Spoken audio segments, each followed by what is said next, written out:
Hello students, this is CA Pragnesh Kanabara and this is a very quick revision video for the topic audit of different types of entities at CA inter-level.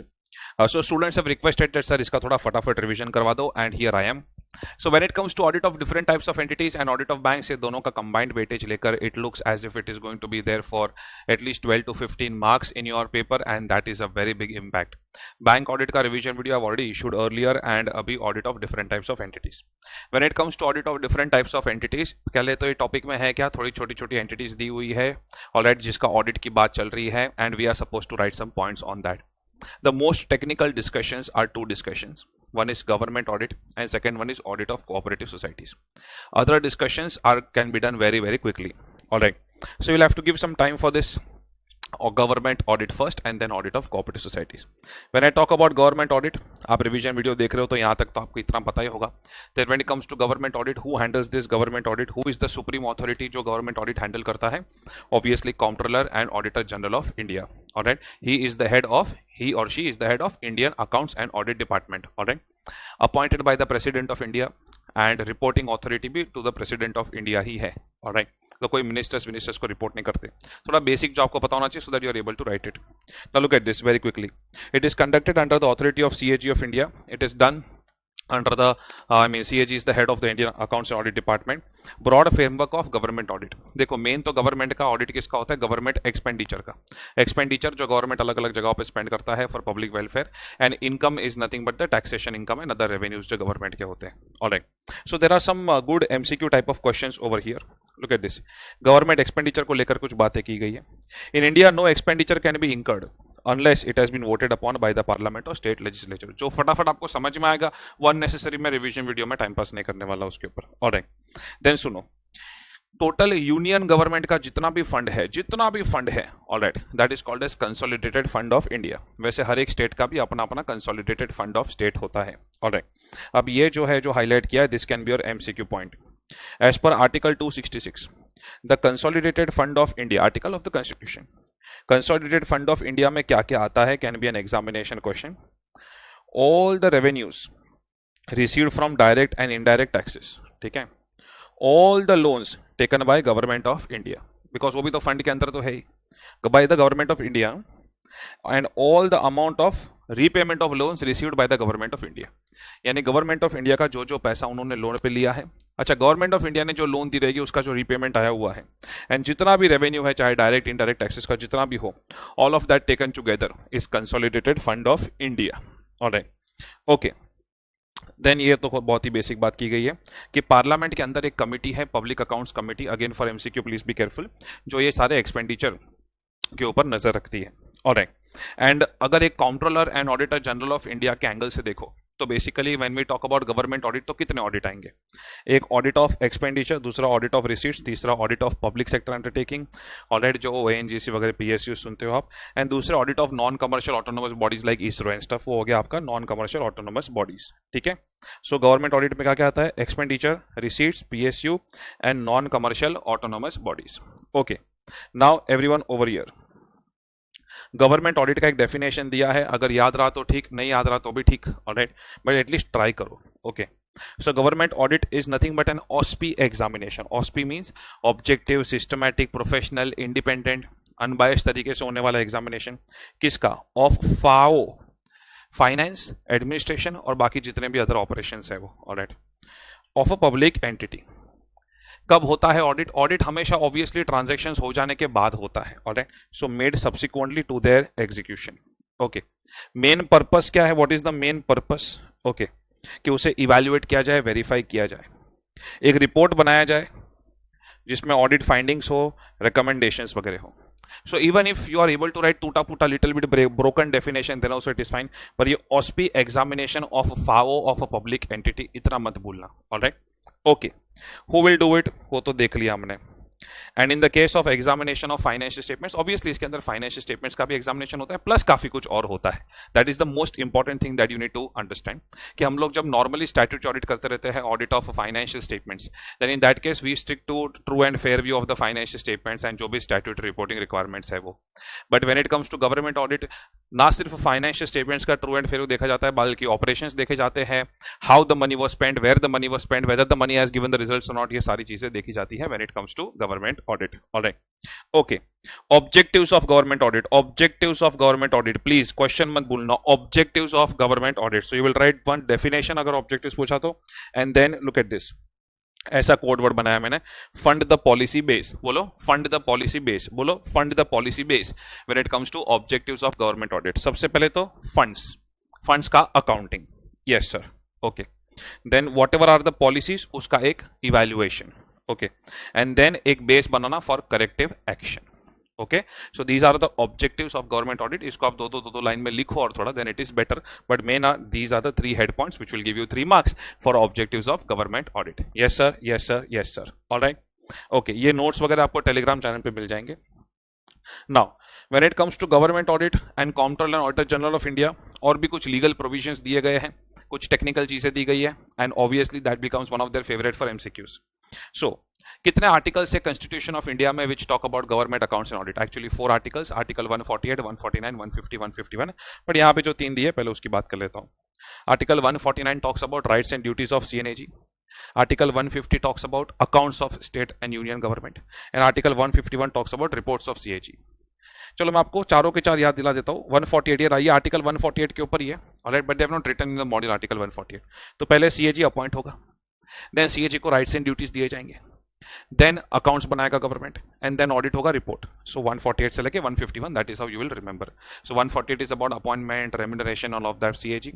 Then 149 is about the rights and duties of CAG, 150 of accounts of union and state government, and 151 is about the reports of CNAG. Let me tell you, reports of CNAG public accounts committee को दी जाती है, and the parliament and हर एक state की भी अपनी अपनी public accounts committee होती है, वहां पे दी जाती है.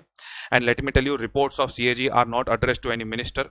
यूनियन गवर्नमेंट की reports are address to president of India, and state government की जो रिपोर्ट्स है it is address to governor of the state. Alright, state का प्रेसिडेंट नहीं होता, hello. Alright, now I am going little fast because ये exam day के दिन पे शूट कर रहा हूं, so if you find it fast I am very very sorry, but इस वक्त एग्जाम ओरिएंटेड रिवीजन का पूरा इंटेंशन है. Appointment of controller and auditor general of India. CAG is appointed by the president of India. Salary and other conditions of service ये सब parliament में decide होता है, ऑलराइट. लेकिन एक चीज बहुत क्लियरली लिखी है दैट जो भी salary conditions of service decide हो, it should not be harmful to CAG, it should not go against CAG, it should not cause disadvantage to CAG. In fact let me be very clear कि जो भी salary and other conditions of service होती है, it is equivalent to a supreme court जज in India. यानी supreme court जज को जितनी फैसिलिटीज, रेम्यूनरेशन दी जाती है, accordingly CAG is also treated in the same manner, alright. Then admin power क्या होंगे CAG के, वो भी प्रेसिडेंट डिसाइड करते हैं, but after consultation with CNAG, alright. तो ये MCQs के लिए ध्यान रखना, admin power decided by the president but after consultation with CNAG. And अगर CNAG को निकालना हो, controller and auditor general of India को निकालना हो, it is not a very easy procedure. Both houses of parliament में, I repeat, both houses of parliament में 2/3 majority लगेगा, एंड इवन बिफोर दैट एक प्रॉपर रिपोर्ट लगेगा वेयर इट इज प्रूवन या तो उन्होंने मिसबिहेव किया है या तो कुछ इनकेपेसिटी हो गई है, ऑलराइट. प्रूवन मिसबिहेवियर, इनकेपेसिटी का रिपोर्ट लगेगा. दैट मीन सुप्रीम कोर्ट की कमेटी बैठती है, and after that both houses of parliament में 2/3 majority of the members present and voting. That means it is easy to remove a kidney stone but very difficult to remove controller and auditor general of India. Term of CNAG, एक बार CNAG appoint हो गए, then he continues for 6 years, that is 6 straight years, और up to the retirement age of 65 years whichever is earlier. यानी अगर 61st year पे CNAG appoint हुए, then he will continue only for 4 years. Yes sir, yes sir, yes sir. So 6 years और retirement age of 65 years whichever is earlier. ये सब थोड़ी technical चीजें हैं जो बहुत ही ज्यादा MCQ ओरिएंटेड हो सकती है, सो please be careful with these points, alright. अच्छा, CNAG को जो पावर्स ड्यूटीज वगैरह दिए जाते हैं उसके लिए अलग से एक एक्ट पास हुआ है, that is controller and auditor general act 1971. इसके अंदर पावर्स ऑफ CAG पे है, ड्यूटीज भी है. First let us talk about powers. Common sense, ये बाय हार्ट करने की जरूरत नहीं है. You understood who is controller and auditor general of India, accounts audit वगैरह का supreme authority. Then he can inspect any accounts of government, union government, state government. He can ask the employees, officers वगैरह handling the government departments for explanations. उसको जो information चाहिए वो information मंगवा सकता है. He can call for the information from them. Yes sir, yes sir, yes sir. So I cannot ask you to by heart everything. Alright, ये थोड़ा common sense से लिख सकते हो. खाली एक MCQ ओरिएंटेड ये चीज याद रखो, because it is difficult also. That comptroller and auditor general of India decide करते हैं दैट एक पर्टिकुलर गवर्नमेंट डिपार्टमेंट को कितना डिटेल में चेक करना है. So he decides the extent of checking. He may decide that in some areas he does not want to audit in detail, but in other areas he wants to audit in detail. So खुद का scope decide करना, coverage decide करना is also completely left up to him, and those are his powers. Yes sir, yes sir, yes sir. So no need to go for a very hardcore code word over here. What is the duty of Comptroller Auditor General of India? देखो, दो ए याद रखो, एक accounts related, एक audit related. Correct? Okay, yes. पहले accounts की बात कर लेते हैं. सो obviously union government, union accounts president को देखने होते हैं. स्टेट के accounts governor of the state को देखने होते हैं, because they are the monitoring authorities. Then in that case, Comptroller and Auditor General of India will compile and submit accounts of union and states to whom? All right. और देखो यहाँ पे मैंने दिया गया है accounts of and किसको submit करेंगे वो. यूनियन के अकाउंट्स प्रेसिडेंट को, स्टेट के accounts governor of the state को, एंड जो भी यूनियन टेरेटरी है हैविंग लेजिस्लेटिव असेंबली उनके एडमिनिस्ट्रेटर को दिया जाएगा, एंड अगर गवर्नर है तो फिर गवर्नर को दिया जाएगा. All right, all right, all right. Yes yes yes. Okay, so please remember this for MCQ. बाकी वो ऑडिट करेंगे, किसका ऑडिट करेंगे? अरे एक्सपेंडिचर ऑडिट, रिसीट का ऑडिट, ग्रांट एंड लोन्स का ऑडिट, जितना भी असेट्स है उसका ऑडिट. सो रिलैक्स, वो ऑडिट का भी आ रहा है. So that is why I have not written it over here. मैंने बोला है कि आगे के पेजेस में आ रहा है ऑडिट को लेकर. Okay, now everyone over here, सबको पता है when it comes to companies act 2013 company audit के जो प्रोविजंस है, auditor of a government company is also appointed by comptroller and auditor general of India, and वो auditor को वो direction भी दे सकता है कि ऑडिट में क्या क्या कवर करना है. Yes sir, yes sir, yes sir. Article 151 किसको लेकर है? आर्टिकल 151 लास्ट आर्टिकल है सर, वो रिपोर्ट को लेकर है, रिपोर्ट को लेकर है. एंड ये मैंने आपको ऑलरेडी समझा दिया है दैट रिपोर्ट कहाँ कहाँ जाता है. ऑलराइट, सो एक बार आप रीड कर लो, then also it is fine. Union का report to president of India, and state का report to governor of the state, accounts और report whatever it is. And parliament में there is public accounts committee who looks after discussion of these reports, and हर एक state का भी अपना अपना public accounts committee होता है, looks after the discussion of these reports. Yes sir, yes sir. Alright, and then ये reports जो होती है वो CNAG की वेबसाइट पे पब्लिश होती है for the public opinion. Alright, now moving ahead. Maximum times पूछा गया question in the old course, grand old course, grand का ग्रैंड ओल्ड कोर्स, बिकॉज ये गवर्नमेंट ऑडिट चैप्टर अभी it is more than 10-15 years की आ ही रहा है. Alright, so maximum times पूछा गया क्वेश्चन एक्सपेंडिचर ऑडिट. लॉजिकली याद रखना है. I am not in the favour of code word for this particular answer. Imagine A government school expense कर रही है. Alright, okay. तो सबसे पहले तो ये जो भी स्कूल बनाई गई है, obviously there will be some rules and orders governing this school. So whatever expenditure हो रहा है it has to be as per the rules and orders. Education ministry, कोई गवर्नमेंट डिपार्टमेंट, किसी के अंदर तो आता होगा ये. ऑलराइट, उनके रूल्स ऑर्डर्स वगैरह होंगे. स्कूल ने इंटरनली कुछ रूल्स ऑर्डर्स बनाए होंगे. So as per that audit देखना है वेदर रूल्स एंड ऑर्डर्स के हिसाब से हुआ है कि नहीं. देन जो स्कूल के जो मैनेजमेंट होंगे, जो अकाउंट्स डिपार्टमेंट होगा, obviously whenever they want to spend any money, all right, obviously they will create some provisions, budgets बनाएंगे, accordingly they will spend the money. और देखना पड़ेगा whether it was spent as per the provisions or not. Yes sir. Then जो भी expenditure होता है it has to be approved sanctioned authority. तो sanction authority बराबर से authorize किया था कि नहीं देखना पड़ेगा. Yes sir. Then whatever money was spent, कहीं unreasonable expenditure तो नहीं किया. All right, avoidable expenditure तो नहीं किया. Whether decisions were taken in the best interest of the public. Propriety, इसको क्या बोलेंगे बेटा? Propriety. आ रहा है अभी आ रहा है. Alright, and then whatever money was spent उसका result मिला कि नहीं मिला?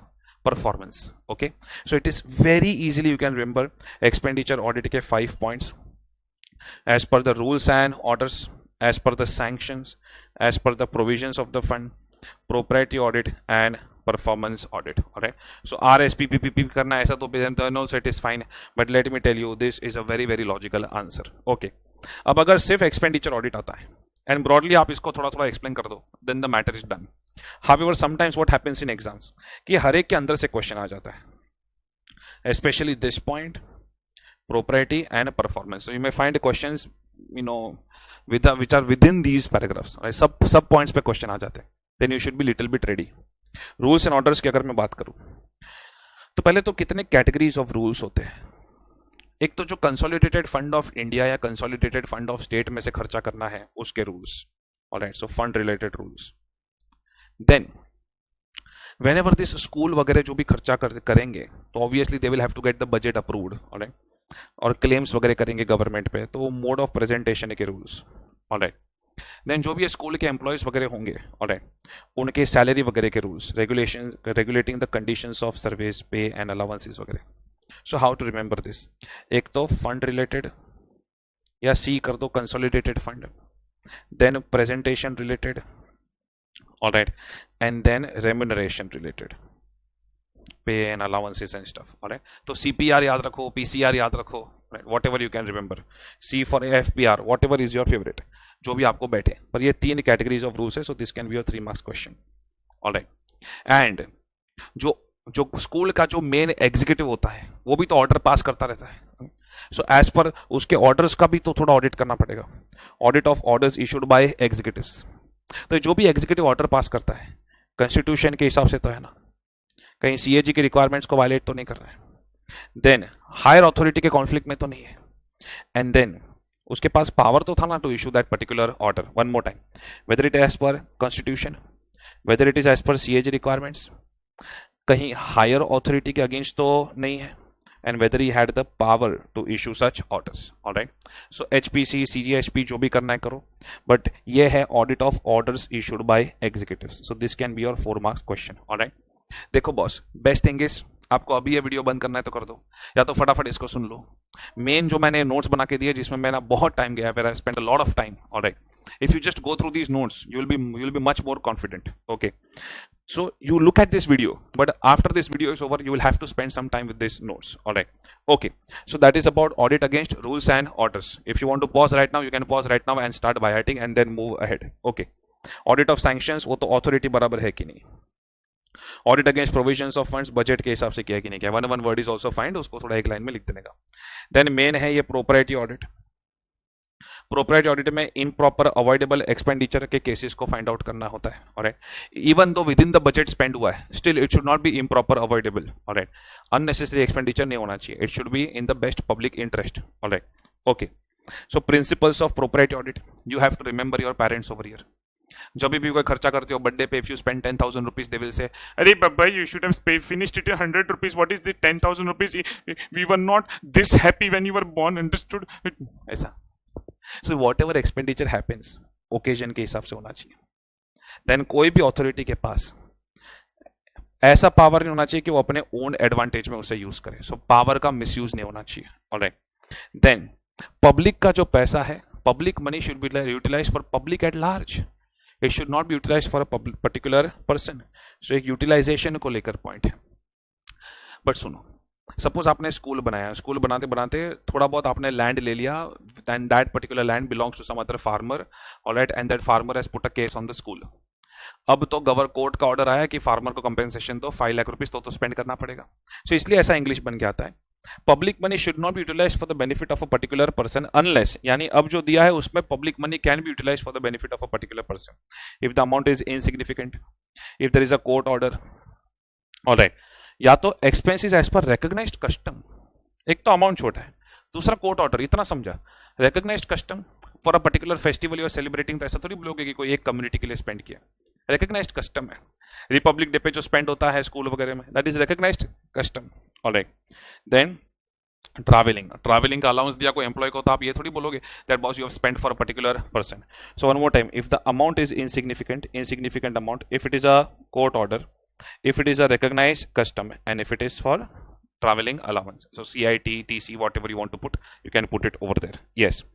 Then एक मिनट, हम लोग क्या पढ़ रहे हैं? Principles of property. This will be your question. Principles of property, principles of property, alright. So principles पूरो, अब बता दो पूरो का कोडवर्ड कैसा है, ऑलराइट. P फॉर पावर का मिसयूज नहीं होना चाहिए, U for utilisation, R for जो आपका अग्रीड रेम्यूनरेशन है, you think like a government authority, whatever is your agreed remuneration उतना ही लो, no corruption, alright. So remuneration only whatever is agreed, no other source of revenue. And O for occasion demands. So one more time, principles of propriety audit पूरो, you will explain 4 principles of propriety audit, all right. Yes sir. Then when it comes to performance audit means all about results. E of operations, operations किस तरीके से हुए, कैसे हुए, result क्या मिला, economy, efficiency and effectiveness of the operations, economy, efficiency and effectiveness of the operations. बहुत ही आप कॉमर्स स्टडीज में you keep on using these words, तो मैं ज्यादा कुछ इसमें नहीं बोल रहा हूँ। इकोनॉमी में we talk about cost optimisation, alright.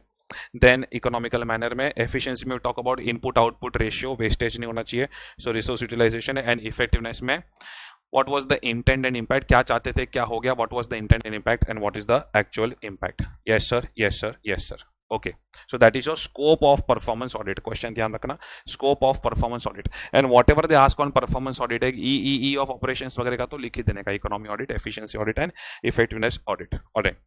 Procedure for conducting performance audit, imagine करो आपको परफॉर्मेंस ऑडिट दिया फॉर शुगर इंडस्ट्री, तो एक पहले तो केस स्टडी तरह उसको स्टडी करोगे, alright. You will first understand आपके ऑब्जेक्टिव स्कोप क्या है, केस स्टडी की तरह उसे स्टडी करोगे, देन तो whatever plan execute report वही होता है। Look at this, identification of the topic, objective scope आपके क्या है, एक स्टडी करो, then plan execution and reporting, खाली ऐसा लाइन में लिख देना है, that's it. When it comes to procedure for conducting performance audit, procedure for conducting any audit के अंदर आपका प्लानिंग, एग्जीक्यूशन, रिपोर्टिंग आ ही जाता है।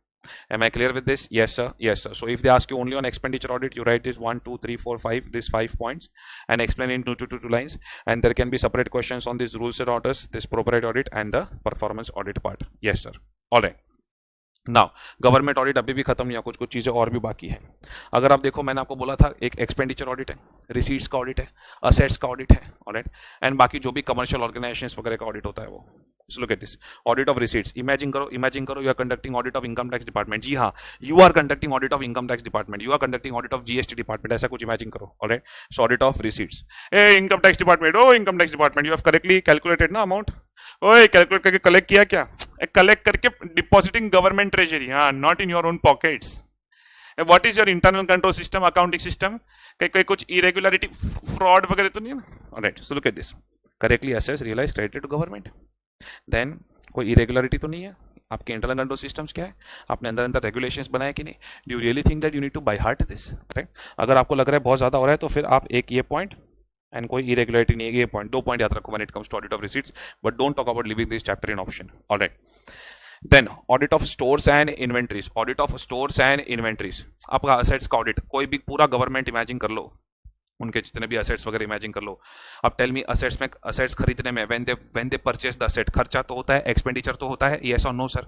सो अगेन जब एक्सपेंडिचर की बात हुई तो वो भी what ever is the stores inventories, जब व्हेन इट इज एक्वायर्ड तो ऑथोराइज्ड है कि नहीं है, ऑलराइट, अननेसेसरी एक्सपेंडिचर तो नहीं हुआ ना, इकोनॉमी, एफिशिएंसी, इफेक्टिवनेस, यूटिलाइजेशन बराबर हो रहा है ना, क्वालिटी असेट तो आया है ना, alright, recorded asset should tally with the existing asset, internal control system over such assets.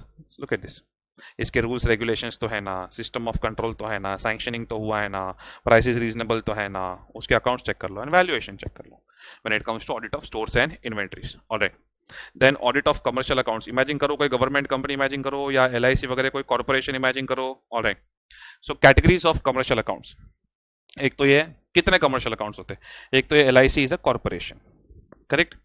Then बाकी अलग अलग companies, government company which are set up under companies act, okay. And then Indian railway is not a company, वो एक corporation भी नहीं है, it is a department. Indian post is not a company, वो एक कॉर्पोरेशन भी नहीं है, it is a department. So departmentally managed enterprises, alright. So department, statutory bodies, statutory corporations and government companies, alright, DSC, department, statutory corporations and companies, government companies, ये है आपके categories of commercial accounts, categories of commercial accounts. Yes sir, yes sir, yes sir. Basically PSU audit, जो बड़ी बड़ी companies, corporates वगैरह होते हैं पर गवर्नमेंट के अंदर। देन ऑडिट ऑफ ये जो डिपार्टमेंटल अकाउंट्स है, उनका ऑडिट गवर्नमेंट ऑडिट की तरह होता है। ये जो एलआईसी वगैरह कॉर्पोरेशन होते हैं, उनका ऑडिट उनके रिस्पेक्टिव लॉ के अंदर होता है, एंड जो गवर्नमेंट कंपनीज है उनका ऑडिट कंपनीज एक्ट के अंदर होता है, but auditor is always appointed in all 3 cases, auditor is appointed by the controller and auditor general of India. Yes sir, yes sir, yes sir, alright. तो ये थोड़ा आपको ऑडिट ऑफ कमर्शियल अकाउंट्स आया, तो categories of commercial accounts and हर एक category का audit किसके अंडर होता है वो बोल के बात खत्म कर दो, okay. Now this can be your superb MCQ, listen to me. Let us say कोई एक्स एंटिटी है, ऑलराइट, एंड वो एक्स एंटिटी का total expenditure is 100 lakh rupees in a financial year. Government से ग्रांट मिला है, alright, या let us से loan मिला है ऑफ 75 लाख रुपीस, यानी कैन आई से दैट ये एक्स एंटिटी का मेजर एक्सपेंडिचर कौन स्पॉन्सर कर रहा है? Government. Then this will be called as authority who is substantially financed by the government. Authority जिसका major financing, substantial financing government ने किया है. बट देखना पड़ेगा कि कोई अमाउंट या परसेंटेज कुछ दिया है to find out which entity is substantially financed. Because एक बार आपने सब्सटेंशियली फाइनेंस्ड बोल दिया, देन इन दैट केस उनका audit comptroller and auditor general of India के ऑथोरिटी के अंदर आ जाता है. So look at this. Where the grant और loan to a body in a financial year, alright, is not less than 25 lakh rupees, so greater than equal to rupees 25 lakhs का grant है. yes, मेरे example में है. and the amount of such grant is not less than 75% of total expenditure, यानी greater than equal to 75% of total expenditure in a financial year. fulfill हो रहा है? yes. amount of grant is 25 lakhs or more and the expenditure that it fulfills वो at least 75% तो है. then in that case this authority will be called as substantially financed by the government and that is the reason कि इनका audit का authority भी comptroller and auditor general of India के पास आ जाएगा. am I clear with this? yes sir, yes sir, yes sir. all right. so please be careful for this can be your MCQ part. बाकी expenditure audit जो मैंने आपके साथ किया या आपके साथ जो मैंने बाकी ये सब ऑडिट किया, normal it is a part of your brief answers. Alright, okay. Now listen to me very carefully. When it comes to government audit, obviously comptroller and auditor general of India government companies के audit में भी तो involve होते हैं. So specifically for government companies का audit, comptroller and auditor general of India के पास कुछ पावर्स हैं. दीज पावर्स कहां पे दी है? अभी कंपनी ऑडिट की बात कर रहा हूं तो obviously section 143 subsection 5, 6 and 7 of companies act 2013. Alright, so basically Companies Act का रेफरेंस है 143 subsection 5, 6 and 7. Alright, okay. Now listen to me very very carefully because ये बहुत ही मैक्सिमम टाइम्स आया हुआ क्वेश्चन है केस स्टडी बेस्ड क्वेश्चन में. Alright, and this can give you full marks also. Now listen to me. Section 143 subsection 5 ये basically आपको बताता है that comptroller and auditor general of India will have the power to appoint the auditor of a government company. Let me tell you, CAG auditor of government company को appoint कर सकते हैं, उनका remuneration fix करने का power नहीं है CAG के पास. CAG also does not have the power to remove the auditor. वो सब अभी कंपनी लॉ में सिखाया जाता है, but I am very clear over here. Appoint ही लिखना, अपॉइंट, रिमूव, रेम्युनरेट सब मत लिखना. Auditor of government company. हाँ, इसके साथ साथ और क्या पावर उनके पास? To direct such auditor. Auditor standards auditing के हिसाब से तो ऑडिट करता ही है, but additionally comptroller and auditor general of India can also give some additional directions to that particular auditor. Now listen to me. ये जो ऑडिटर है ना, ये auditor he will give a report. जो ऑडिट रिपोर्ट होता है ना, उसका एक copy before it is issued to the general public, share holders वगैरह, it will go to comptroller and auditor general of India. And ये ऑडिट रिपोर्ट के अंदर स्टैंडर्ड्स ऑडिटिंग के हिसाब से जो ऑडिट किया वो सब तो डिटेल्स देगा ही देगा. प्लस एडिशनली जो सीएजी ने डायरेक्शंस दिए थे ना, so he will also give comments upon the directions. Alright, so please be careful for MCQ that CAG ने जो डायरेक्शंस दिए होते हैं to the auditor, auditor has to include comments upon those directions in his audit report itself. Alright, अब सुनो, सीएनएजी of India के पास audit report चला गया. Now CNAG of India is going through the audit report within 60 days. I repeat. Within 60 days of receiving the audit report from the auditor, CAG के पास दो rights है. एक right to order a supplementary audit. Sir, what is supplementary audit? अरे बाबा, supplementary audit is nothing but additional audit of the financial statements. Supplementary audit is nothing but एक additional audit of the financial statements. Alright, वो through is authorised officers. अगर CAG को करवाना है तो करवा सकता है. I am not going to much into the logics right now. Alright, दूसरा एक पावर है उनके पास 60 डेज में, और एंड दूसरा पावर के कॉम्बिनेशन में भी ये पावर यूज कर सकते हैं. दैट्स ये दूसरा पावर है to provide comments upon the audit report. I repeat, to provide comments upon the audit report. अब समझो कोई बड़ी कंपनी, ऑडिटर ने ऑडिट किया हुआ है, auditor has given his comments upon the directions also, but CAG के पास भी अपनी कुछ कमेंट्स हैं, he wants to give those comments, तो दे सकते हैं भाई. Comptroller auditor general of India, they can always do this. Alright, so ये जरा रीड करो. Within 60 days from the date of receipt of the audit report, CNAG will have a right to conduct a supplementary audit under this section 143 subsection 6. इधर 6 sir मारा उन्होंने. All right, and comment upon or supplement such audit report. All right, under this section. Note, अब सुनो मेरी बात. ये जो भी कमेंट्स है या ये जो भी सप्लीमेंट्री ऑडिट रिपोर्ट है, this will be given the same importance. I repeat, this will be given the same importance. जितना इंपॉर्टेंस अपना ये मेन ऑडिट रिपोर्ट को दिया जाता है, same importance will be given. Main audit report पता है, it is circulated along with the AGM notice. Yes sir. Sir it is placed in the annual general meeting. Yes sir. Sir उसका discussion होता है in the annual general meeting. Yes sir. Same importance will be given. और वही चीज को यहाँ पे उन्होंने लिखा हुआ है। 100% इंग्लिश ना है तो ठीक है, but just go through this once. Alright, now listen to me. एक अलग ही पावर है सीएनएजी के पास। That's a completely different story.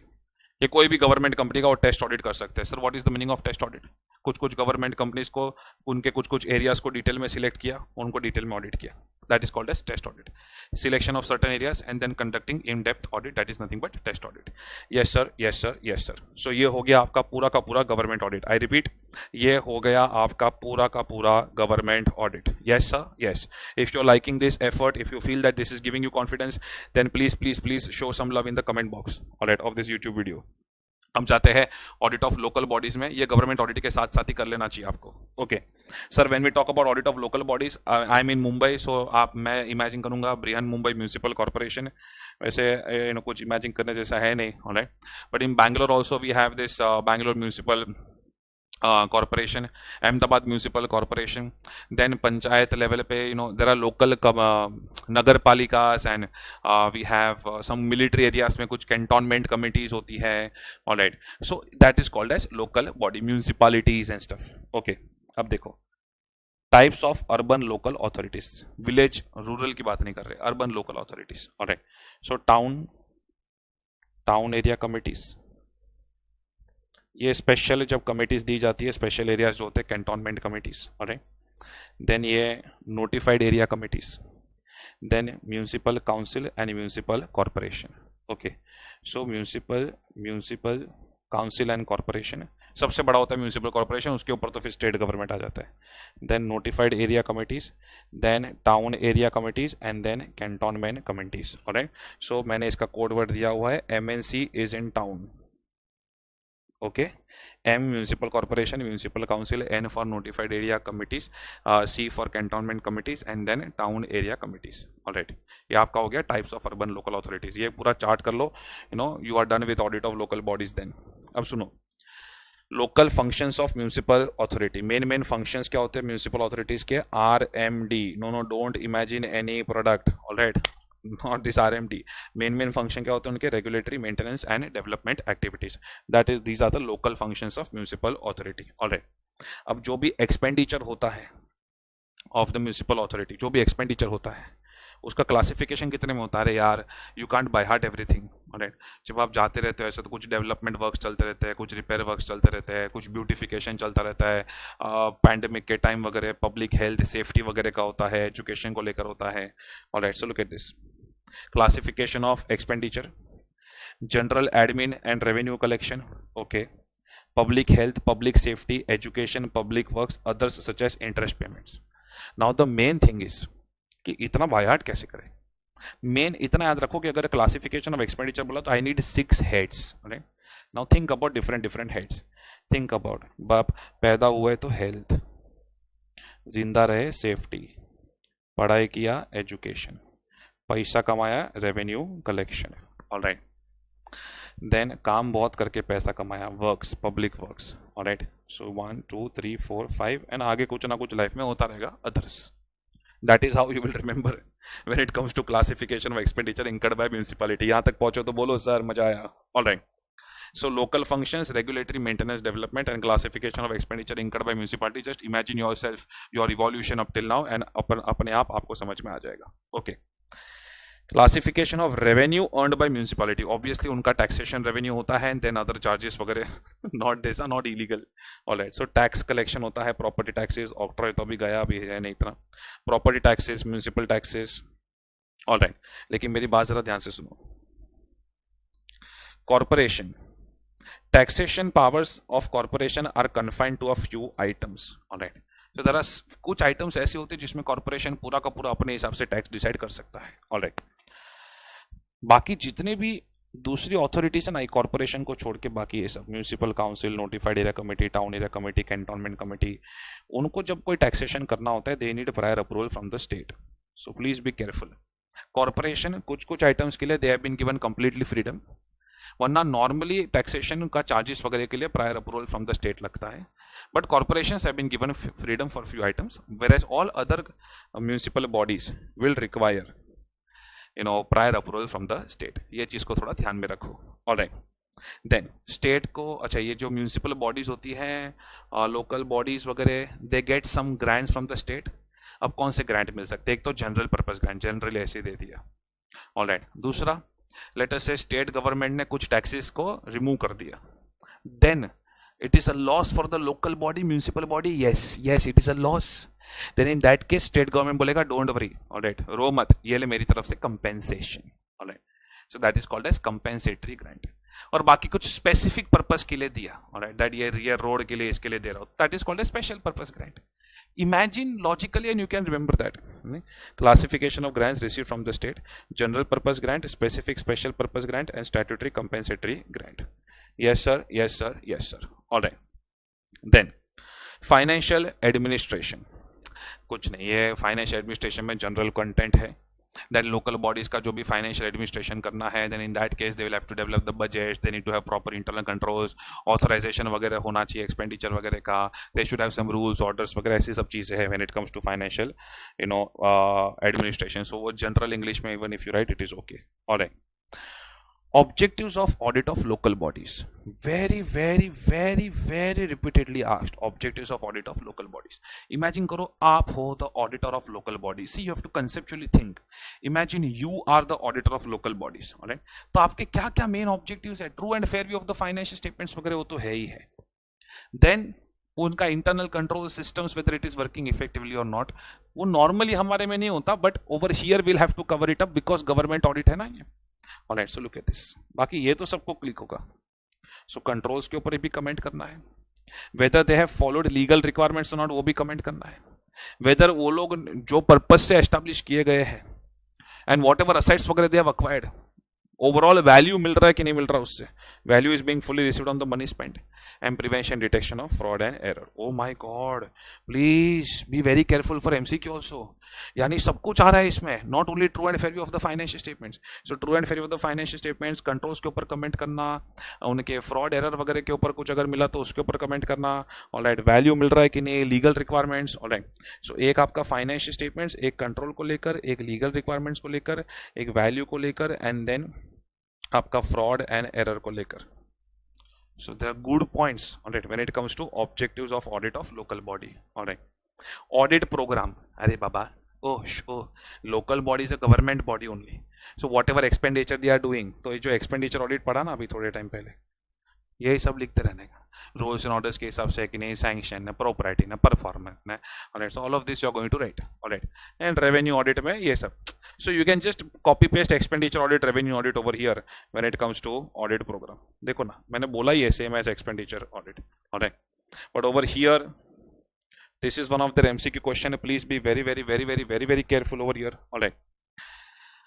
अब जब ये म्यूनिसिपल बॉडीज का ऑडिटर की जब बात आती है, the state government, see these municipal local bodies, they work under the state government, alright, तो स्टेट गवर्नमेंट का एक लोकल फंड ऑडिट विंग करके डिपार्टमेंट है, LFAW, ऑलराइट, वो होता है generally in charge of audit of municipal bodies. So don't straight away mark controller and auditor general of India, please be careful over here, जा सकते हैं CAGP, but primary in charge is the state government का local fund audit wing का department, and normally that state government वगैरह they appoint the auditors, yes, audit of this local bodies. However bigger municipal corporations, और उन्होंने उसमें दो ही example दिए, Delhi Mumbai, so although we have many bigger municipal corporations now, but bigger municipal corporations like Delhi Mumbai, they have the power to appoint their own auditors for regular external audit. जी हाँ, सही सुना आपने, alright, so DM, they have the power to appoint their own auditors for regular external audit। बाकी कोई भी government department का CNAG एक टेस्ट ऑडिट तो कर ही सकते हैं। So please be careful when it comes to audit of local bodies. यहाँ पे मेरा ऑडिट ऑफ लोकल बॉडीज का डिस्कशन आपके साथ खत्म हुआ, alright. Now we talk about audit of cooperative society. Okay, now listen to me, cooperative society it is not something new for you. आपने cooperative banks के बारे में भी सुना है, कितनी सारी कोऑपरेटिव सोसाइटीज के बारे में सुना है. Amul is the biggest example of cooperative society. कितनी सारी एग्रीकल्चर बेस्ड कोऑपरेटिव सोसाइटी होती है. There are so many cooperative societies alright जो लोन्स वगैरह देने के लिए होती है. So basically what is the main principle of cooperative society, that they work for cooperative principles. Alright, selfish principle, profit principle के लिए नहीं, मेंबर्स के बेनिफिट के प्रिंसिपल्स के लिए वर्क करते हैं. ऑलराइट, एंड लॉ क्या कहता है इस भारत में when it comes to cooperative society. Alright, that no एक सेंट्रल एक्ट है which is cooperative society act 1912. Alright, but काफी सारे स्टेट्स, आई मीन सारे स्टेट्स को फ्रीडम दिया गया है that they can have their own state law. So many states like Maharashtra, Gujarat and stuff, they have created their own law. All right, yes, for cooperative societies. And काफी सारे states ने जो central cooperative society 1912 है वो वही का वैसा ही adopt कर लिया है. ओके, सो ये थोड़ा आपको पता होना जरूरी है. देन ऐसी cooperative societies which want to be very big, जिनको पैन इंडिया प्रेजेंस चाहिए, तो वो लोग जो है वो multi state cooperative societies act के अंदर रजिस्टर करते हैं. ये एक सेंट्रल एक्ट है, multi state cooperative societies act. ये एक्ट क्यों बनाया गया? Because if one cooperative society wants to expand into multiple states, तो फिर कितने सारे स्टेट्स का फिर वो कंप्लायंसेस करेंगे, इसलिए multi state cooperative society act बनाया गया. Alright, so now listen to me very carefully. दो ऑडिट पढ़ाया गया है यहाँ पे in this particular text book. One is about multi state cooperative societies and second is other cooperative societies. Alright, एक मैंने खाली लिस्ट ऑफ क्वेश्चंस बनाया है कि क्या क्या क्वेश्चंस नॉर्मली आते हैं इसमें से. ओके, बट दैट्स ओके, आपको लिस्ट देखने की जरूरत नहीं है.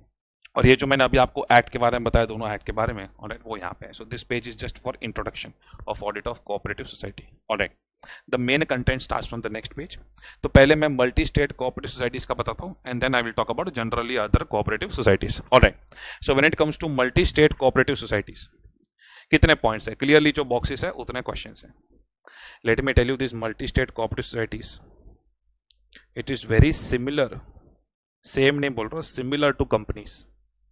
तो आपका कंपनी लॉ का जो नॉलेज है ना, वैसे ही कुछ सेक्शंस है यहाँ पे. जैसे अभी मैं बुक्स ऑफ अकाउंट्स की बात करूँ तो कंपनीज एक्ट में बुक्स ऑफ अकाउंट्स का डेफिनेशन क्या है? Records. Books of accounts nothing but records. Records of what? Sales, purchase, receipt, payment, asset, liability and cost of production के कॉस्ट रिकॉर्ड्स रहेंगे. तो receipt, pay, expenses, sale, purchase, asset, liability and cost records. So books of accounts का अगर आपको definition पूछा, should not be very difficult.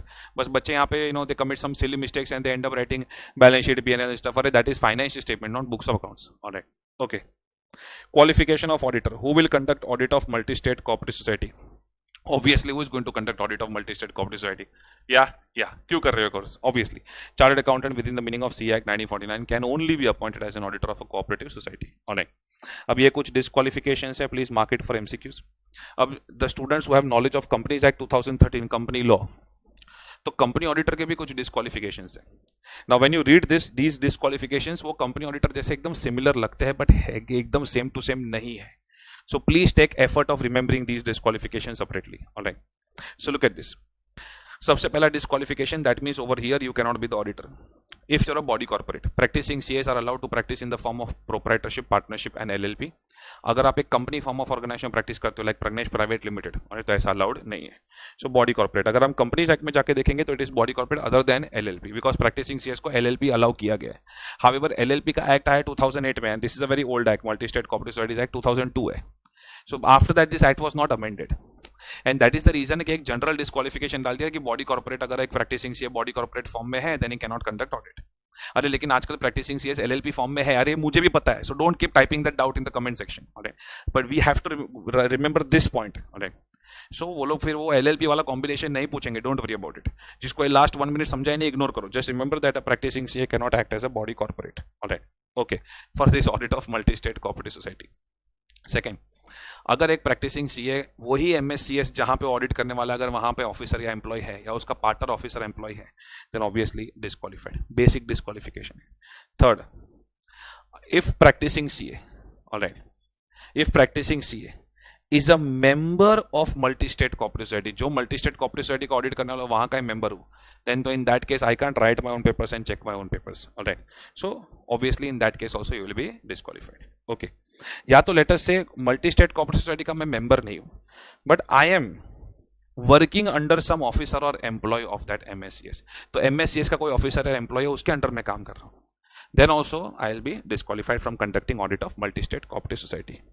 Then अगर मैंने multi state cooperative society से लोन लिया हुआ है, alright, even of 1000 rupees, where as in companies act it is 5 lakh वगैरह, एंड इनडायरेक्ट इंडेटेडनेस का 1 लाख है कंपनीज एक्ट में, जिसको कंपनीज एक्ट का याद नहीं चलेगा, very good. Let us say if I have taken loan from multi state cooperative society, या तो लेट अस से मैंने मल्टी स्टेट कोऑपरेटिव सोसाइटी को गारंटी दी है that on my guarantee you can give loan to others, तो directly या indirectly मैं indebted तो हूं, and that indebtedness amount should not exceed rupees 1000.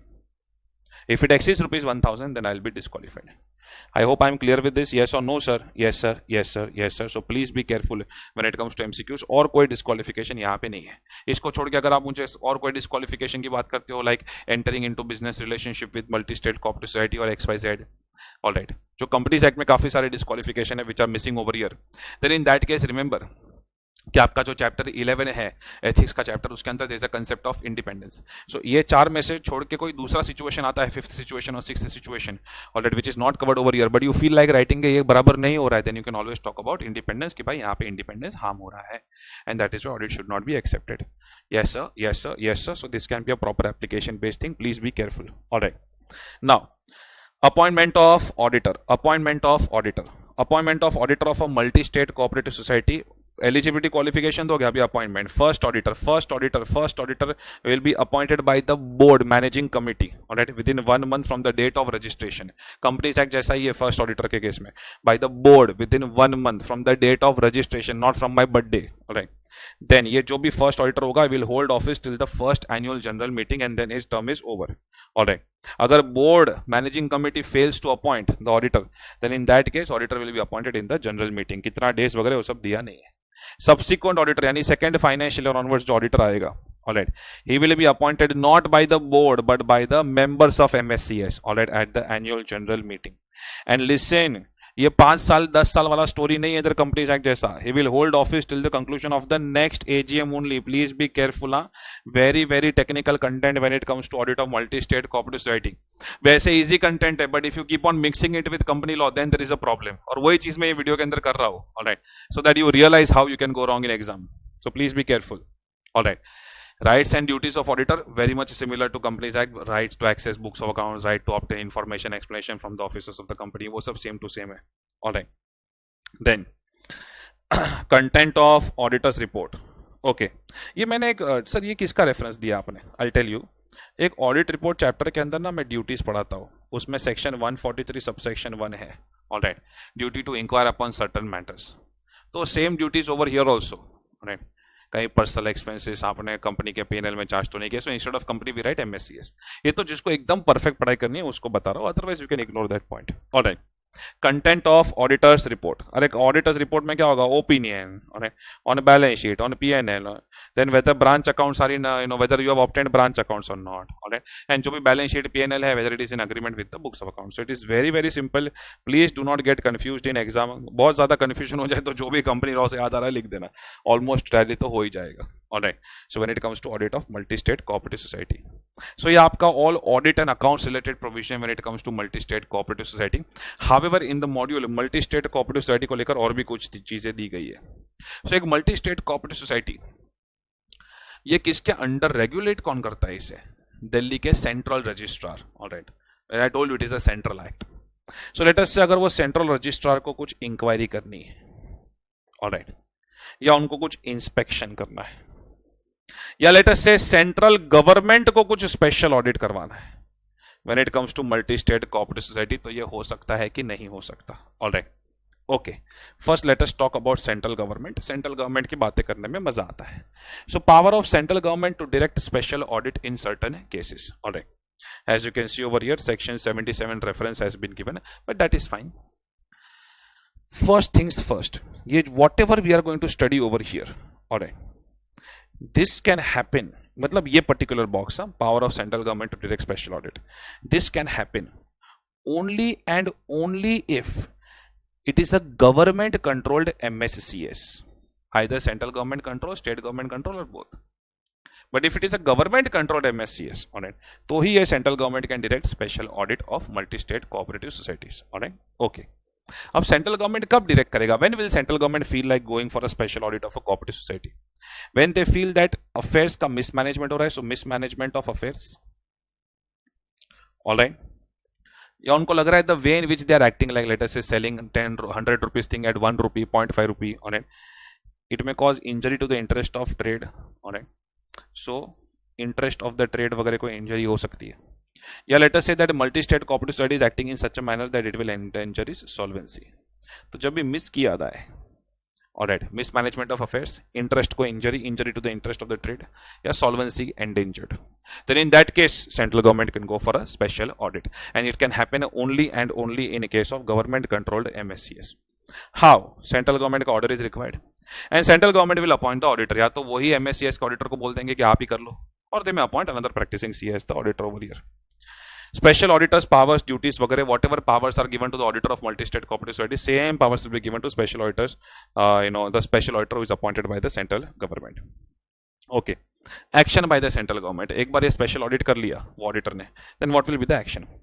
The central government may take such action on the report as it considers necessary, so whatever action central government considers necessary they will take that action. Already list of actions नहीं दिया है, however over here please be careful. If central government does not take any action within 4 months from the date of receipt of the report, if central government does not take any action within 4 months from the date of receipt of the report, यानी 4 महीने के अंदर अंदर तो action लेना ही है, अगर नहीं लिया तो देन सेंट्रल गवर्नमेंट को क्या करना है, दैट वो जो कॉपी ऑफ रिपोर्ट वगैरह है that they conducted special audit, उसकी जो फाइंडिंग्स वगैरह है उसका रिपोर्ट का एक copy extract they will have to circulate करना पड़ेगा between the MSCS and MSCS के मेंबर्स वगैरह में, just a very clerical technical requirement. Okay, and special audit के जो भी एक्सपेंसेस है, remuneration will be determined by central government but it will be finally paid by multi state cooperative society. And अगर multi state cooperative society default करता है in this payment, तो जैसे एक टैक्स कलेक्शन होता है, लैंड रेवेन्यू टैक्स कलेक्शन, उस तरीके का कलेक्शन किया जाएगा। Yes sir, yes sir, yes sir, alright. So as I told you that you will have to pause the video at certain gaps, alright, go through it and then move ahead in the video. I hope if you are following that then you will feel great. Okay, या तो फिर ये video 10 बार सुन लो। अब सुनो, inquiry by the central registrar या inspection by the central registrar, let me tell you this is for all MSCS। ऐसा नहीं है that it is only for government controlled MSCS or something like that, पहले तो वो चीज clear करो। That is why I printed everything on one page because I wanted to give you a comparative analysis. Alright, अब ये देखो, inspection of multi state cooperative society, पहले inquiry वाला पढ़ लेते हैं। इंक्वायरी देयर इज नो ज्यादा डिफरेंस नहीं है, इंस्पेक्शन और inquiry, I will show you what is the difference. पहले इंक्वायरी बाय सेंट्रल रजिस्ट्रार देख लेते हैं। अब ये कब होगा? When, how, prior notice, powers given and reporting. When first, अगर रिक्वेस्ट आती है from a federal cooperative to which MSCS is affiliated. Sir what is this? मैं आपको एक सिंपल बोलूं, don't get too much into the things. Federal cooperative is nothing but the MSCS की governing body, right. जैसे अगर आप अमूल में देखोगे ना तो you will see Gujarat milk federation, तो एक फेडरेशन बनता है, उसके बाद then this MSCS starts working, so इसलिए, right. So don't get too much into it. So federal cooperative, main चीज ये that even if one creditor, अगर क्रेडिटर जो है MSCS का, even if that creditor complains, files a complain, तो inquiry हो सकता है। ऐसा नहीं है 50% ऑफ क्रेडिटर और 25% of creditor, no, nothing like that, just a creditor. If the members of the MSCS want to conduct an inquiry, members है ना, members वो लोग चाहते हैं इंक्वायरी करें, तो 1/5 of total number of members, please be careful ना, members अगर 100 है तो 1/5 20 का साइन लगेगा। ओके, एंड समझो जो बोर्ड है, बोर्ड उसमें लेटर से देयर आर ओनली 20 पीपल, तो उसमें 1/3, सो एटलीस्ट 7 पीपल का साइन लगेगा। Are you getting my point? Yes sir, yes sir, yes sir. Okay, so when it comes to board 1/3, when it comes to members 1/5, board 1/3, members 1/5, board 1/3, members 1/5. Okay, so one more time, F for federal cooperative, F for federal cooperative, C for creditor, B for board, and M for members, FCBM. Okay, ये लोग application कर सकते हैं। We are moving ahead now. How application किया to the central registrar? If central registrar is satisfied that inquiry is required, then in that case या तो central registrar खुद inquiry करेंगे या they will direct some other person authorized by him to conduct an inquiry. Alright. Prior notice. At least 15 days notice will be given to the multi-state cooperative society. At least 15 days notice has to be given to multi-state cooperative society. Alright. So it cannot be just a surprise inquiry. Then what are the powers given? ये जो inquiry करने के लिए आ रहे हैं on behalf of the central registrar, access to the records वगैरह वो सब कॉमन है, बच्चे को समझता है. But look at this, that person will also have a power to call a general meeting of the society by giving notice of not less than 7 days. Means he will ask the officers of the society कि you please call a general meeting. ये सब थोड़ी जबरदस्त चीजें हैं. Alright, okay. Then anyone who is connected with that multi-state cooperative society उनको बुला के इंक्वायरी कर सकते हैं. वो तो बेसिक पावर है, asking questions, access to records and stuff. Special powers वगैरह को थोड़ा I need to highlight over here जो मैंने अभी किया. Reporting. The central registrar shall, within a period of 3 months from the date of receipt of the report, 3 months, central government को ज्यादा time लगता है इसलिए 4 months.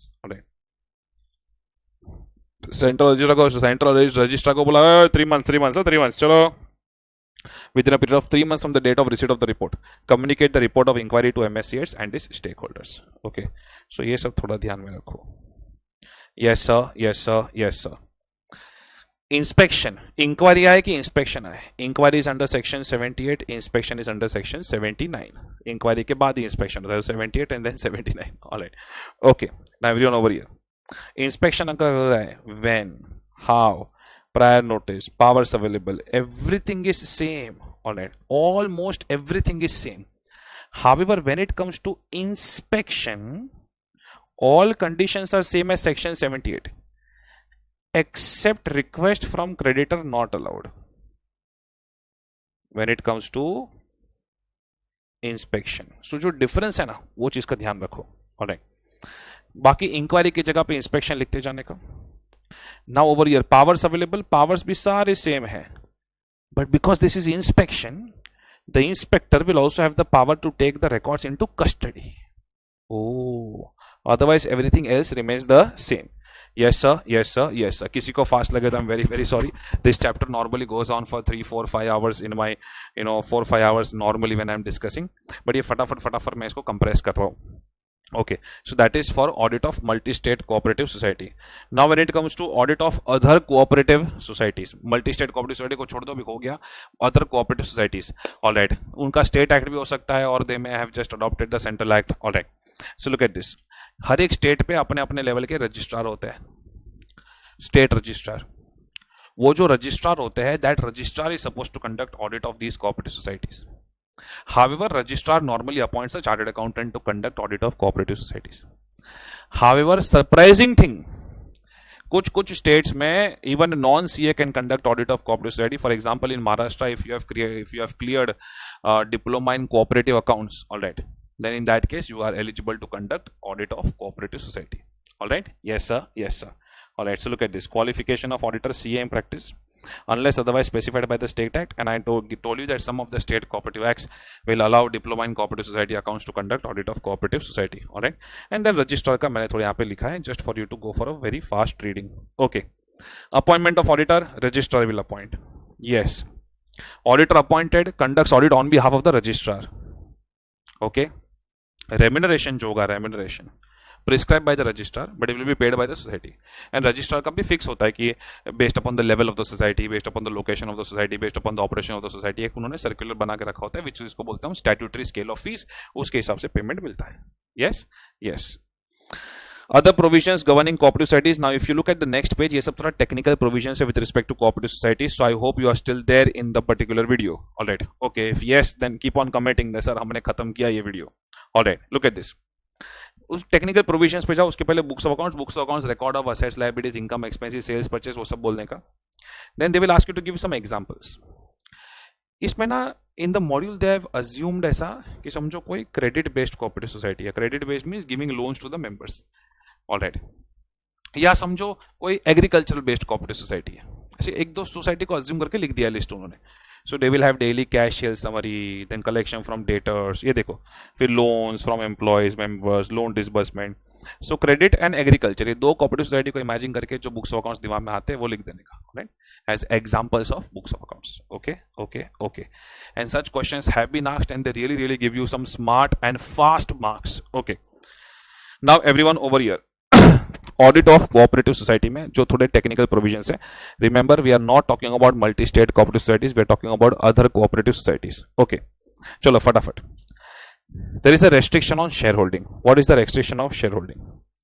It is a maximum of, दो चीज दी है, 20% of total number of shares और value of share holding, alright, not exceeding ₹1000। Maximum of यानी ये दोनों में से जो मैक्सिमम है वो तुम्हारा लिमिट रहेगा, ऑलराइट। सो लेट अस से 1 लाख रुपीज का है अगर शेयर कैपिटल, एंड मैं अगर 10,000 रुपीज के शेयर होल्ड कर रहा हूं, सो अंडरस्टूड वैल्यू 1,000 के ऊपर चला गया, but I am still with in 20% of total number of shares, तो चलेगा, alright. That should be the interpretation, because अगर आप 1 लाख में 1,000 का वैल्यू रखो तो I will need 100 members over there, alright. तो मैं क्या बोल रहा हूँ, ज्यादा कुछ एक्सप्लेन करके एग्जांपल के साथ एक्सप्लेन मत करना, just tell them maximum of 20% of total number of shares और value of share holding not exceeding ₹1,000। ये क्या होता है, ये इंडिविजुअल मेंबर के लिए लायबिलिटी, आई मीन रेस्ट्रिक्शंस है। फॉर एग्जाम्पल लेटर से एक्स कोऑपरेटिव सोसाइटी है, वो वाई कोऑपरेटिव सोसाइटी में 60% भी होल्ड कर सकती है, जैसे cooperative societies also have their subsidiaries and stuff, alright, so that is fine. But जो इंडिविजुअल मेंबर है, जो पर्सन है मेंबर, ऑलराइट, उसके लिए दिस इज द लिमिट। बोलो maximum of 20% of total number of shares और a value of share holding not exceeding ₹1,000। Am I clear with this? Yes sir, yes sir, yes sir, yes sir, alright. Loans and advances, जो cooperative society है वो loan दे रही है, it is giving loan. Now read, registered society shall not make a loan to any person other than a member, so society can make a loan only to members, alright, not to any person other than a member.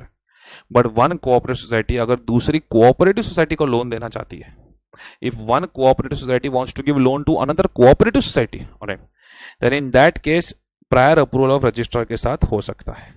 All hardcore MCQ points, yes, yes, yes.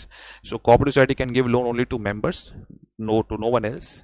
However, exception, one cooperative society can give loan to another cooperative society with prior approval of registrar. Yes sir, yes sir, alright. Borrowings, section 30 of Central Act, a registered society shall accept loans and deposits from persons who are not members subject to restrictions and limits of bylaws of the society। यानी ज्यादा याद रखने की जरूरत नहीं है, internal laws के हिसाब से, ऑलराइट, इंटरनल बायलॉज रूल्स के हिसाब से सोसाइटी ने जो अंदर रूल्स बनाए उसके हिसाब से बाहर वाले लोगों से लोन्स एंड डिपॉजिट्स एक्सेप्ट कर सकती है। So there are no major restrictions when it comes to borrowings. Yes sir, alright.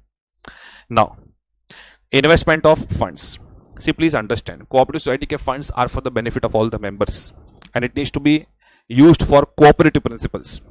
तो कोऑपरेटिव सोसाइटी के जो फंड्स है, ऑलराइट, वो कहीं पे भी स्टॉक मार्केट वगैरह यहां वहां लगा दिया ऐसे नहीं चलेगा, and that is why there are restrictions on investment of funds. अब कहां कहां इन्वेस्ट कर सकते हो? सो वन कोऑपरेटिव सोसाइटी अगर चाहे तो दूसरी कोऑपरेटिव सोसाइटी के शेयर सिक्योरिटीज में इन्वेस्ट कर सकती है। जो कॉमन सेंस से याद रहेगा वो बताता हूं। One cooperative society can invest in another cooperative society, one cooperative society can invest in cooperative bank. अब कोऑपरेटिव बैंक सेंट्रल बैंक होते हैं, स्टेट कोऑपरेटिव बैंक होते हैं, बट लिसन टू मी, अगर रीजनल डिस्ट्रिक्ट लेवल ऐसे कोऑपरेटिव बैंक्स जो है, थाने सहकारी बैंक और something like that, regional district level cooperative banks वगैरह में if the cooperative society wants to invest, look at this, then in that case it will require prior approval of registrar. So one more time, when it comes to investment of funds, one cooperative society can invest in other cooperative society, not a problem. Invest in central bank, state cooperative bank, I mean central cooperative bank, state cooperative bank, not a problem. Investing in cooperative bank other than central state cooperative bank like regional district cooperative bank वगैरह, then in that case it will require prior approval from the registrar. Yes. Then sir ये क्या है? In any of the securities specified in section 20 of Indian Trust Act, government securities, बस इतना याद रखो, right? Government securities में भी invest कर सकते हैं, and in any other monies permitted by central or state government. अगर आगे जाके सेंट्रल गवर्नमेंट ने, स्टेट गवर्नमेंट ने कुछ मनीज परमिट किया तो उसे भी हो सकता है। So B for bank, S for society, alright, G for government security या BSG, and any other money permitted by central या state government. Yes sir, yes sir, yes sir, alright. So that is with respect to investment of funds. अब ये भी जबरदस्त MCQ content है about appropriation of profits and charge on profits, alright. So everyone over here, let us say सारी income expense हो जाने के बाद, let us say this is the surplus profits of cooperative society. Then from this जो भी amount बचा है उसमें से फर्स्ट उनको they need to transfer dash percentage. वो स्टेट लॉस में प्रिस्क्राइब होता है, सेंट्रल लॉस में भी होता है, but normal it is 25%, but दिया नहीं यहाँ पे। Need to transfer dash percentage to reserve fund, यानी ये समझो एक उनको मैंडेटरी रिजर्व फंड रखना है। Reserve fund is suppose to be used for dash purposes, ऐसा कुछ नहीं है, बट एक बोला है कि रिजर्व फंड में पैसा रखो, तो मैंडेटरी इतना आपको रिजर्व फंड में जाने देना है। नाउ समझो मैं इसको ए दे देता हूं, समझो मैं इसको बी दे देता हूं। अब ए माइनस बी करके आपके पास जो भी अमाउंट रह गया, okay so look at this, उसका मैं कहीं पे यूज कर सकता हूं। Can I distribute to the members, can I donate it somewhere and stuff. So look at this, first you have to transfer to reserve fund, done, before distribution as dividends or bonus to members. So first transfer is always to reserve fund, all right, but let us say अगर आप contribute करना चाहते हो for charitable purpose या want to contribute for some educational purpose वगैरह, तो look at this, special registrar के approval के बाद, after obtaining special sanction from the registrar, alright, you can contribute an amount not exceeding 10% of net profits remaining after compulsory transfer to the reserve fund for any charitable purpose. तो ये जो भी amount बच गया इसमें से max 10% you can contribute for charitable purpose. Charitable purpose के लिए अलग से चैरिटेबल वो एक्ट है, उसके अंदर पर्पसेस है, बट वो एक्ट का भी they have not given full copy paste, वरना तो 100 पेज और बढ़ जाते।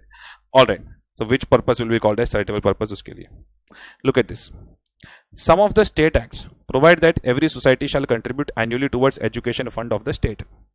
वो state acts provide करते हैं, state को थोड़ा fund चाहिए होता है इसलिए। Contribution to education fund is a charge on profits and not an appropriation of profits. Please be careful. ये जो state acts के हिसाब से whatever education fund में आप पैसा दोगे as per the state law, that is a charge on profit, that is your expense, alright, and it is not just distribution of profit. Okay, appropriation of profit नहीं है वो, alright.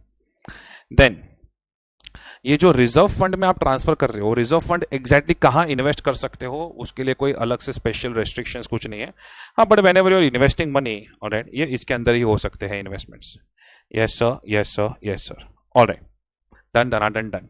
फिर एक एकदम थियरी आंसर है about audit of cooperative society में, special features of cooperative society audit, उसका मैंने यहाँ पे कोड वर्ड बना के आंसर लिख दिया है। Whatever are the four points that you can manage, वो पॉइंट्स याद रखो। I am just telling you some special points which can be asked as a separate question. Now when you are conducting audit of cooperative society, अगर कोई भी special issues आपके सामने आते हैं, इरेगुलरिटी सामने आता है, मिसमैनेजमेंट सामने आता है, please understand you are conducting audit on behalf of the registrar, तो एक स्पेशल रिपोर्ट जाना चाहिए to the registrar. Examples of irregularities, एक दो एग्जांपल लेके खत्म कर देने का, right. So this point can be asked as a separate examination question and it is also used as an answer when you get a question on special features of cooperative society audit, alright. तो ये चीज का ध्यान रखो। एक दूसरा, imagine करो कोई लोन वाली कोऑपरेटिव सोसाइटी है, तो obviously the main issue in a cooperative society audit is कि मेंबर्स को लोन वगैरह दिया होता है, आप समझो एग्रीकल्चर कोऑपरेटिव सोसाइटी पे तो गुड्स ऑन क्रेडिट वगैरह दिया होता है। Then there can be overdue debts, overdue debts पे इंटरेस्ट होगा, ओवरड्यू इंटरेस्ट वगैरह, तो उसकी बात चल रही है। Obviously when there are overdue debts तो प्रोविजनिंग राइट ऑफ का सोचना पड़ता है। ओवरड्यू इंटरेस्ट जो है can not be recognised as an income अगर सिग्निफिकेंट अनसर्टेनिटी आ गई है तो, जैसे बैंक में नॉन परफॉर्मिंग असेट्स में होता है, वैसा ही यहाँ पे लिखा हुआ है, ऑलराइट। सो कुछ यहाँ पे डिटेल्स दी हुई है, if you can just go through it, it is fine, पूरा बायट करने की कोई जरूरत नहीं है, ऑलराइट। फिर look at this, audit classification of society. After the audit is over, आपको सोसाइटी को एक क्लासिफिकेशन, एक रेटिंग देनी होती है that as per the scale given by the registrar, and अगर मेंबर्स को बुरा लगे तो लोग अपील भी कर सकते हैं उसके against. So basically you are giving a rating to the cooperative society. Yes sir, yes sir, yes sir, alright, okay. So ये थोड़े कुछ स्पेशल फीचर्स है when it comes to audit of cooperative society. So ये आपका audit of cooperative society भी यहाँ पे खत्म हुआ। So the major part that is government audit and audit of cooperative society is over. However there are still some good questions that are possible, so please be careful everyone over here. Audit of LLP, limited liability partnership का audit. अब मैं जब LLP की बात करता हूं तो LLP is registered under LLP act 2008। Imagine करो कोई टेक्सटाइल बिजनेस है और वो एलएलपी है, registered under LLP act 2008। Then in that case हर एक एलएलपी को कंपलसरी ऑडिट करवाना ऐसा कुछ भी नहीं है। There are certain numerical limits, कुछ टर्नओवर वगैरह के लिमिट्स, अगर वो क्रॉस हो गई तो ही ऑडिट एप्लीकेबल होगा, अदरवाइज ऑडिट एप्लीकेबल नहीं होगा। So that is the very first thing जो इनको बहुत अच्छा लगता है when they ask for MCQs, alright. जैसे कंपनी में कैसे स्मॉल कंपनी का कंसेप्ट है, वैसे एलएलपी में भी स्मॉल एलएलपी वगैरह के कंसेप्ट्स है। Alright, just I am just briefing you about it. But कौन सी एलएलपी को ऑडिट करवाना है, which LLP suppose to get their accounts audited. The accounts of every LLP shall be audited in accordance with Rule 24 of LLP Rules 2009. Such rules provide that any LLP, now I will go slow, whose turnover does not exceed rupees 40 lakhs and contribution, partner का contribution होता है ना, does not exceed rupees 25 lakhs. So अगर A and B दोनों fulfill हुआ, then not required to get its accounts audited.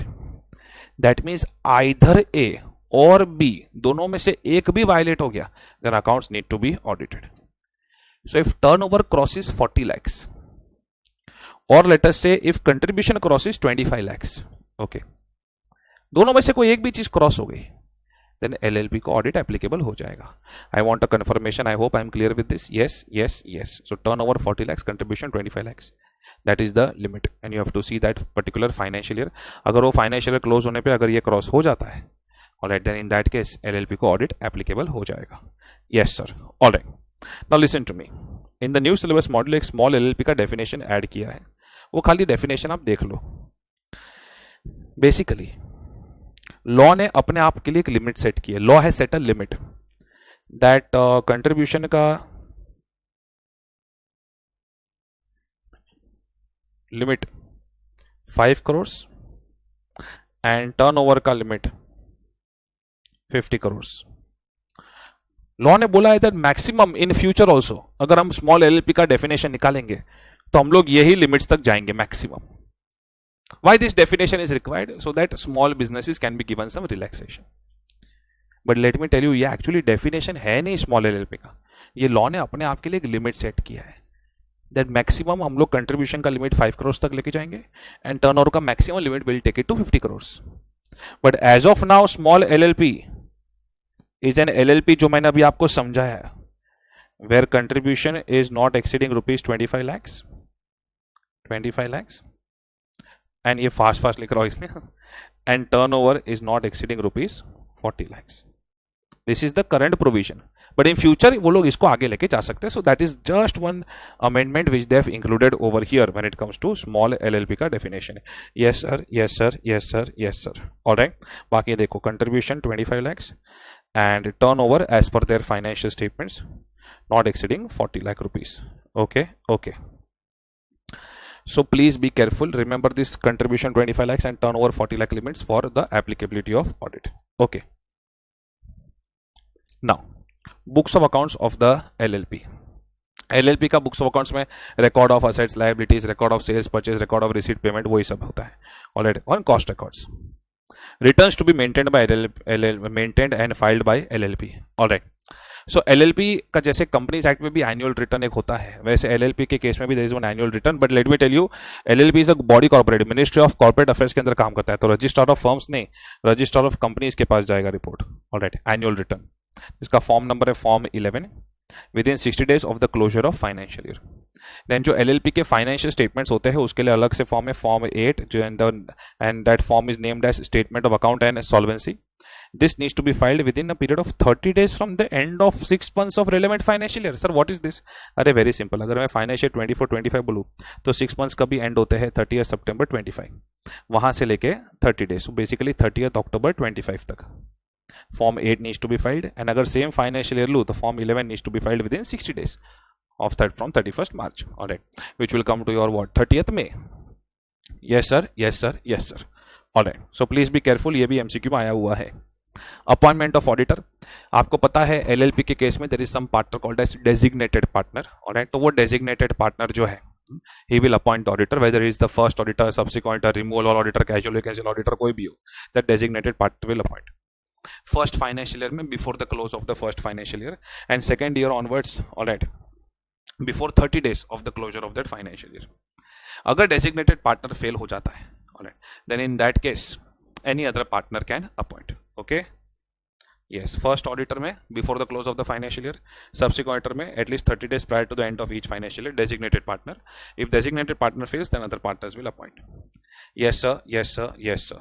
सो इतना technical चीज़ें for audit of LLP that you need to remember.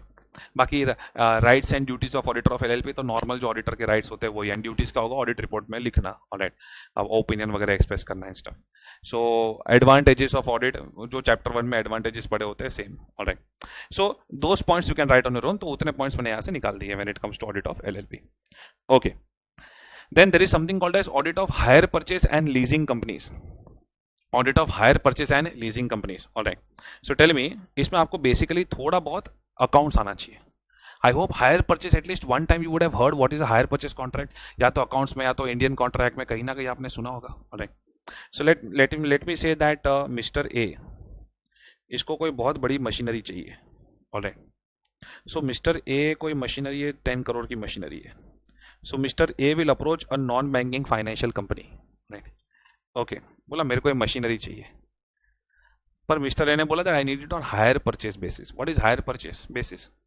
That ये जो मशीनरी है वो आपके प्रीमाइसिस में आ जाएगी, एक हायर परचेज अग्रीमेंट बनेगा, एक सर्टन इंस्टॉलमेंट्स होंगे जो आपको पे करने होंगे, and when mister A pays the last installment, technically तभी at that point of time on the payment of last installment, ये जो ओनरशिप है of this particular machinery that will get transferred to Mr. A. On the payment of last installment, by default ownership will transfer. All right. तो mister A को ये machinery चाहिए on hire purchase basis. तो NBFC क्या करेगा? First क्या होगा, ये NBFC will buy it. Okay, then second क्या होगा, NBFC will sell this on hire purchase basis. जब तक लास्ट इंस्टॉलमेंट नहीं आता तब तक NBFC technically remains the owner. Alright. अब आप हो audit of hire purchase company. So this NBFC जो ये फैसिलिटेट कर रही है transaction, this is hire purchase company. So technically this hire purchase company is the owner of that asset. तो जब आप बोल रहे हो ऑडिट ऑफ, आप एचपी सेलर की बुक्स ऑफ अकाउंट्स में हो, ऐसे करो. ऑलराइट. सो एचपी सेलर में first of all hire purchase agreement, then कुछ डाउन पेमेंट मिला क्या, नंबर ऑफ इंस्टॉलमेंट्स, अच्छा गुड्स जो हायर परचेज पे दिए, goods asset whatever has been given, उसका सिक्योरिटी वगैरह, उसके इंश्योरेंस वगैरह. Alright. Then recovery of the instalments regular है कि नहीं, अगर रिकवरी ऑफ इंस्टॉलमेंट्स रेगुलर नहीं है देन वेदर गुड्स असेट को रीपोसेस किया नहीं किया.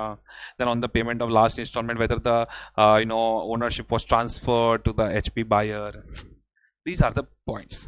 बस अब अभी बिंदास जाओ, एग्जाम में will be able to write. Alright. And leasing का तो आपको पूरा अकाउंटिंग स्टैंडर्ड है. So I really hope that थोड़ा बेसिक लीज का तो पता है. लीज में as you know there are two types of lease, financial lease, operating lease. Operating lease में I keep on giving you lease payments, alright. and अगर मैंने आपसे asset lease पे लिया है तो obviously उसका last lease payment पे कोई ownership मुझे transfer नहीं होता.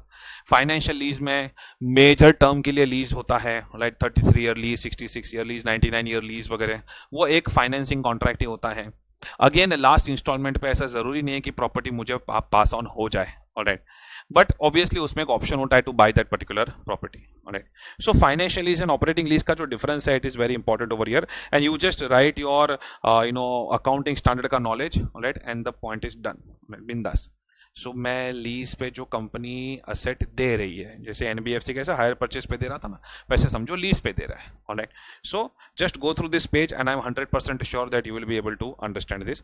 And the difference between financial lease and operating lease which you study in accounting standard is a very important difference over here. Alright. वो बहुत ही ज्यादा फेवरेट है उनका when it comes to MCQs, when it comes to answers and stuff. Alright. बाकी audit of NGO, अगर आपने NPO accounts किए हैं so this should not be very difficult. NPO accounts में क्या होता है, वो अपना कंट्रीब्यूशन होता है, फिर सब्सक्रिप्शन होता है, इंटरेस्ट इनकम होता है, ऑलराइट, प्रोजेक्ट्स होते हैं, प्रोजेक्ट्स में सब एक्सपेंडिचर वगैरह होते हैं. So little bit you will be in a position to right.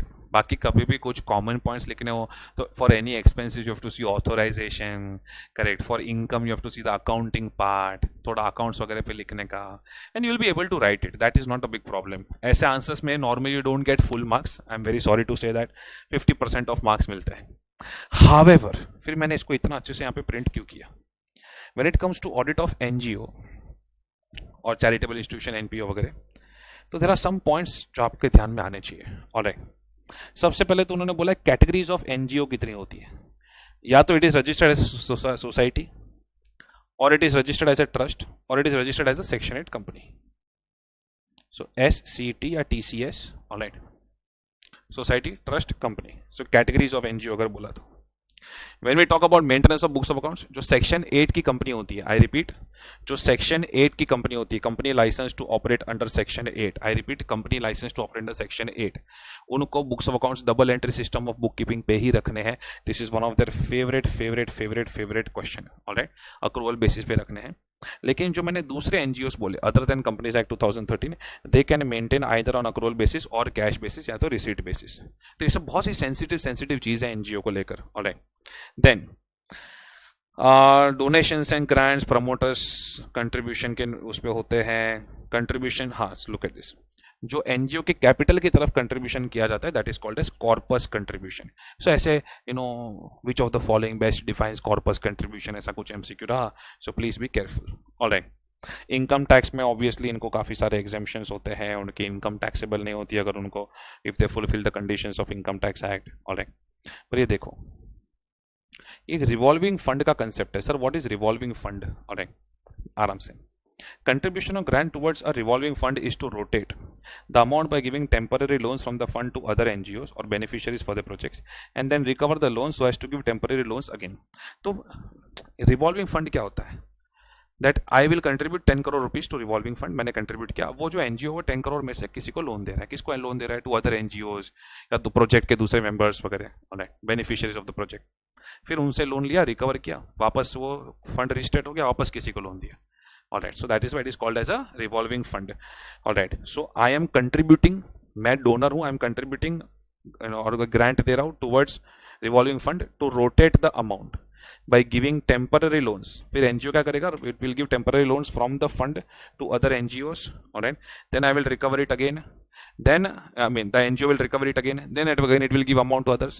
तो मैंने अगर बोल दिया एनजीओ की रिवॉल्विंग फंड के लिए कंट्रीब्यूशन है, alright, so that is how it goes on. Correct. सो ये चीज का थोड़ा ध्यान रखना. Any interest earned from the beneficiary on such temporary loans from revolving fund. तो रिवॉल्विंग फंड पैसा तो बैंक में पड़ा होगा, तो इंटरेस्ट तो अर्न होगा. ऑलराइट, या तो फंड में एड बैक कर देना चाहिए, या तो it can be credited to the income and expenditure account. So please be careful for MCQs. तो ऐसी छोटी छोटी चीजें हैं which are very interesting. Otherwise ये वाला जो पॉइंट है, alright, this point you can just read once, जो ऑडिट वाला पॉइंट है वो. बट लुक एट दिस, ये एक न्यू एडिशन है इन द मॉड्यूल, दैट ये एनजीओस वगैरह को फॉरेन से काफी डोनेशंस आते हैं and lot of black money gets circulated over there. Alright, and that is the reason कि फॉरेन कंट्रीब्यूशन रेगुलेशन एक्ट जो है, उन्होंने एक फॉर्मेट प्रिस्क्राइब किया है for reporting sources of funds and utilisation and requires that the same be furnished to ministry of home affairs within 60 days from the closure of financial, that is by 30th May each year. Alright, खास करके जो foreign contributions होते हैं. So NGO को by default sources of fund and application का format इनको submit करना ही करना है. Alright, so that foreign contribution भी ट्रैक हो सके if any. yes sir, yes sir, yes sir. So these are some really good points when it comes to audit of NGO. अब आगे जो है वो उसमें कुछ ऑडिट दिया है, school, college, cinema hall, hospital, hotel. ये थोड़ा पर्सनल एक्सपीरियंस से भी आप लिख सकते हो. However many times students end up writing disastrous points. Alright, and that is the reason मैंने क्या किया, अपना जो मॉड्यूल है ना उस पर मैंने कुछ मार्किंग्स किया. उसका ये लिंक यहाँ पे दिया, if you click it you will be able to go over there. Alright, जैसे अभी एजुकेशनल इंस्टीट्यूशन है, ऐसे का मॉड्यूल है, तो मैंने ना खाली मार्क किया. अभी ये जो हेड पॉइंट मार्क किया, that can be A separate question. Alright, and उसमें मैंने मार्किंग्स करके दी आपको दैट बॉस कौन से पॉइंट्स के ऊपर आपको फोकस करना है. It is very simple, personal life experience से भी आप समझ जाओगे.